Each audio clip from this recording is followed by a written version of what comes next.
topic for today's video is Lesson 19. Lesson title, Future World Tourism and Hospitality Issues. Safety and Security, Impact on the World Economy, on Tourism and Hospitality, Managing Sustainable Tourism is Responsible Manner and Tourism Policy and Strategic Planning. First issue, Safety and Security in Tourism and Hospitality. The first issue of universal concern in relationship of tourism and hospitality to terrorism. On the largest context, to safety and security, since September 11, 2001, terrorism attack in the United States, there has been increased awareness regarding the vulnerability of the tourism and hospitality industry to the challenge of world event. Sabi dito, since the September 11, 2001, terrorism attack in the United States. During that attack, 100 people has been dead because of lack of security. This is the one of the first issue, lack of security. This is our intentional, but nowadays the future world tourism hospitality industry has very secured and the safety of tourists. Every airport, mas doble na yung pagiging secured nila sa mga nagta-travel na tao sa na pumapasok sa iba't ibang bansa. Meron yung mga bagay na, yung mga, kumbaga limitado lang yung pwede mong dalhin, ganon. Like, katulad ng sa maleta, ganyan, 50 kilos lang, bawal sumobra, kailangan hanggang dun lang, ganon. Tapos, kina-check nila yung mga bag, yung mga gamit mo na pang-essential, kailangan 10 ml lang, bawal yung mga, pwedeng small things na magkakos ng aksidente or harmful na maaaring maging dahilan ng pagkamatay, ganyan. Limitado lang. Travelers now demand security measure. Safety and security must be included in the destination development strategy, especially in area where the terror and danger exist. The following are proposed strategy when terror and danger exist. Destination and attraction must be compete on their readiness to keep the visitor safe and secure. This state that destination or tourist attraction must be prepared and ready to protect the safety of tourists if an accident happens. Destination that provides sound security coupled with the customer service will prosper. Destination that seem to be prepared to protect the safety of the tourists will surely see themselves prospering over time. The lack of comprehensive approach will create a false sense of security. Unpreparedness or lack of preparedness may put the lives of the tourists at risk. All members of the local tourist and hospitality system should be included when developing a comprehensive tourism and hospitality strategy. When preparing a strategy or plan for hospitality and tourism, the member of the local tourism and hospitality system must be included. Media coverage of the local incident can spread negative public relation effect to the intercontinent. Unsupervised distribution of a video containing a local incident might negatively affect the image of a place and its nearby vicinity. The safety of development needs of the components of the visitor experience, including the transportation, infrastructure, accommodation, highway, rest areas, and food source should be assessed, and establish a place for visitor to turn to.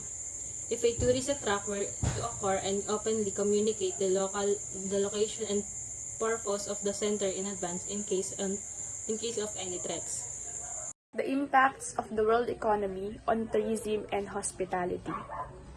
The world economy has a major impact on the future of international travel. With a flourishing world economy, more people will travel. If there is a greater distribution of a country's wealth, more people will have the financial means to travel. Research shows that tourism and hospitality is a useful tool for economic development that can be used to alleviate poverty. So, sabi dito na the more na maraming share yung people sa economy, the more na mas mag-grow yung ating tourism and hospitality industry. The tourism and hospitality industry help a lot with our economy. So, parang vice versa lang. Pagka maraming tao ang naiaambag sa ating economy, mag-grow ang tourism and hospitality industry. Maraming taong yumayaman at nakakatulong ito sa kahirapan. Mas marami yung nagta-travel, mas marami yung nakaka-afford. So, according to UNWTO, there were 1.5 billion international tourist arrivals that were recorded in 2019 globally. Based on their report, Middle East leads the growth by region, while France lead in international tourism expenditure. The UNWTO strongly encouraged tourism growth to the world's poorest countries to bring out economic well-being, social development, and mutual understanding.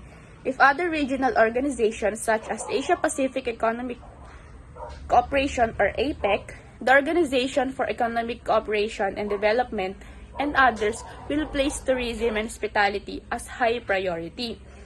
The economies of many countries will be strengthened. So, base daw sa research, marami nang gumagamit ng nagtatangkilik ng ating hospitality and tourism industry. So, maraming nag-grow na bansa tulad nga nung mga poor na country. So, na under ng APEC at OECD. So, na dito ang bansang Middle East at France. So, the more na maraming gumagamit or tumatangkilik ng ating about sa tourism and hospitality, the more na nababawasan ng kahirapan ng bawat tao. So, vice versa. The United Nations World Tourism Organization strongly encouraged tourism growth to the world's poorest countries to bring out economic well-being, social development, and mutual understanding. If other regional organizations such as the Asia-Pacific Economic Cooperation, the Organization for Economic Cooperation and Development, and others will place tourism and hospitality as a high priority, the economies of many countries will be strengthened. This means that tourism and hospitality has a large impact in the world's economy because there are many tourism all over the world. According to the Department of Tourism, the Philippines welcomed 8.2 million international 2019 based on the data collected. The top 12 market volume area are Korea, China, USA, Japan, Taiwan, Australia, Canada, United Kingdom, Singapore, Malaysia, India, and Germany. Managing sustainable tourism in a responsible manner. The third tourism issue is managing sustainable tourism in a responsible manner. Sustainable tourism is utmost importance at present in the future. Sustainable tourism has been a major concern for destination planning as well as regional and national policy making in the last decade. There are several conferences on sustainable tourism held across the globe every year. These efforts will continue and we can expect new approach to planning and policy changes in the field of sustainable tourism. Based on my understanding, the term responsible tourism has been embraced by the industry because it feels the term sustainable tourism is overused and poorly understood. Any type of travel that can be considered responsible tourism by generating greater economic for local, enhancing the well-being of host communities, improving working conditions, locals and decisions that affects that lives and future opportunities, possibly influencing the conservation of natural and cultural heritage, facilitating access for people with disabilities, and promoting respect between tourism. Responsible tourism place more emphasis on the strand industry responsibility.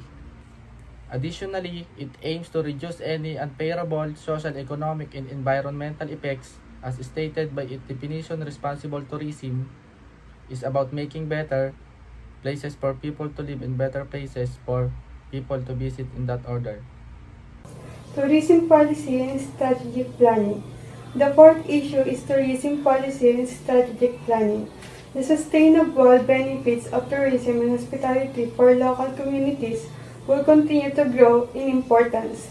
There will be greater efforts toward partnership of private and public sectors to alleviate poverty, develop policies to combat the negative impact on tourism and hospitality, and support the economic, social, cultural, and environmental contribution of tourism and hospitality to the world. Tourism planning can be defined as the dynamic process that involves in determining goals, selecting alternative courses of action to achieve the tourism development goals, and also implementing, monitoring, and evaluating the selected alternatives. And like the state of Goldner and Ritchie, two differences between tourism policy and tourism planning. Tourism policy adopts the position of the government on issues or gives a big picture of how the tourism industry should be, while tourism planning goes up to the decision-making process or give a detailed explanation, especially on land use implications.